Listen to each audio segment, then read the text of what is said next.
भारत को यूं ही नहीं रत्नों का देश कहा जाता है। भारत के इस इतिहास में पहली बार ही नहीं बल्कि आदिकाल से ही ऐसे ऐसे महान लोगों ने जन्म लिया जो भारत को सबसे अलग बनाता है। अब तक ऐसे बहुत से आविष्कार हुए हैं जिन्हें भुलाया नहीं जा सकता।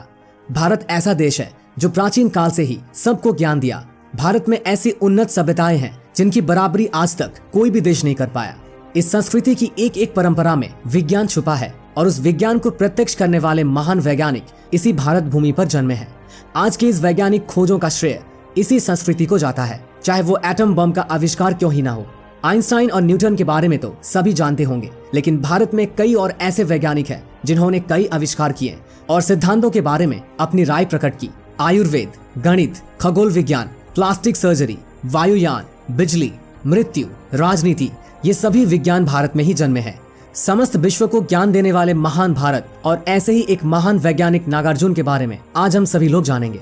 महर्षि नागार्जुन प्राचीन काल के महान रसायन शास्त्री थे जिन्होंने बहुत ही गहन शोध कर ऐसी ऐतिहासिक पुस्तकें लिखी जो विज्ञान के भी समझ से परे है। सुप्रसिद्ध जनवादी कवि महर्षि नागार्जुन का वास्तविक नाम वैद्यनाथ था। इन्होंने श्रीलंका जाकर के बौद्ध धर्म की शिक्षा ली। इन्होंने बहुत सी रचनाएं भी लिखी। महर्षि नागार्जुन के शोध कार्य। धातु विज्ञान में महर्षि नागार्जुन ने ऐसे शोध की जो आगे चलकर की दुनिया में मॉडल साइंस के नाम से विख्यात है।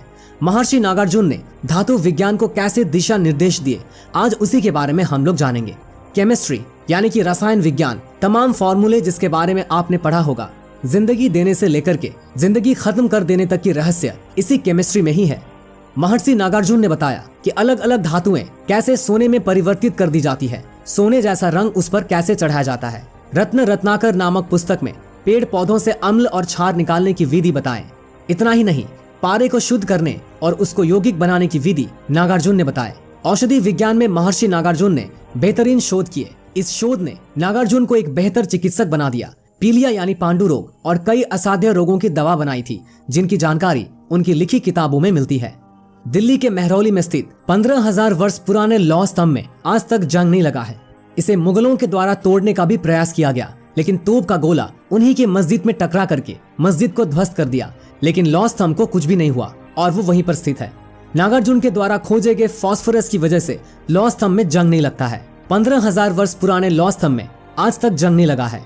प्राचीन काल में भारत में सोना बनाने की वजह से भारत को सोने की चिड़िया कहा जाता था। नागार्जुन ने कई ऐसी धातुओं को सोने के रूप में परिवर्तित किया था। महर्षि नागार्जुन बहुत ही प्रसिद्ध रसायन शास्त्री थे। चिकित्सा के क्षेत्र में नागार्जुन ने पारे के प्रयोग से न केवल धातु परिवर्तन किया था, बल्कि शरीर को निरोगी बनाने और उम्र को बढ़ाने के लिए भी प्रयोग किया जाता था। पारे और गंधक को शिव और पार्वती के रूप में माना जाता था। इन दोनों के मिश्रण से सिंदूर बनता है, जिसे उम्र बढ़ाने वाला तत्व माना जाता है। इसी से संभवत मांग में सिंदूर भरने की परंपरा शुरू होती है। नागार्जुन ने चिकित्सा शास्त्र में बहुत ही योगदान दिया। उन्होंने सुश्रुत संहिता के समान एक उत्तर तंत्र नाम का ग्रंथ लिखा। इसमें कई बीमारियों के उपचार और उनके लिए प्रयोग होने वाली दवाइयां लिखी। इसके उपरांत उन्होंने आयुर्वेद पर आरोग्य मंत्री नाम का एक ग्रंथ भी लिखा। वर्तमान समय की एक बड़ी आवश्यकता ये है कि रसायन शास्त्र से जुड़े इस वैज्ञानिक ग्रंथ का अध्ययन करना चाहिए। नागार्जुन के अनुसार संसार तथा प्रकृति एक गहरी शांति अथवा शून्य में लीन है। यदि हम शब्दों से परे स्वयं को शांत कर लें तो संसार की उस विश्रांति को आत्मसात कर पाएंगे। यदि हम ऐसा कर सकें तो वही संसार जो पहले हमारे लिए श्रम का केंद्र था, अब आध्यात्मिक विश्राम का केंद्र बन जाता है। अमृत की खोज के लिए नागार्जुन ने विभिन्न प्रदेशों से तरह तरह की जड़ी बूटियों का संग्रह करना शुरू कर दिया था। सोना बनाने के प्रयोग तो वो पीतल, तांबे और पारा आदि किसी भी धातु पर कर सकता था, लेकिन अमृत के प्रयोग परीक्षण के लिए उसे एक मानव शरीर की आवश्यकता थी। किंतु इस कार्य के लिए कोई भी अपने प्राण संकट में डालने के लिए क्यों कर तैयार होगा। अतः नागार्जुन ने अपने ही शरीर को एक तपस्वी की तरह प्राणों का मोह छोड़ प्रयोग परीक्षण का साधन बना लिया। इस प्रकार कई बार कुछ जड़ी बूटियों के प्रयोग के कारण उनके शरीर पर अच्छे बुरे प्रभाव पड़े और मरण तुल्य कष्ट भी सहे। नागार्जुन काफी सहनशील बन चुके थे, लेकिन उन्हें केवल अपना लक्ष्य प्राप्त करना था, संपूर्ण मानव जाति के लिए अमृत बनाना था। अंततः वो अपने लक्ष्य की ओर अग्रसर थे। नागार्जुन का अमृत बनाने का सपना तो साकार नहीं हो सका, लेकिन नागार्जुन पारद विज्ञान और रस रत्नाकर नामक प्रसिद्ध ग्रंथ दे गए, जो आज भी चिकित्सा के क्षेत्र में अमूल्य देन है। धातुओं से भस्म का निर्माण करके चिकित्सा करने को कीमियागिरी कहते हैं, जो कि विदेशों में भी प्रसिद्ध है। ये नागार्जुन की ही देन है जो रसायन विज्ञान के क्षेत्र में उन्होंने इतना बड़ा योगदान दिया। तो दोस्तों, आज के लिए बस इतना ही। फिर मिलेंगे एक नए वीडियो के साथ।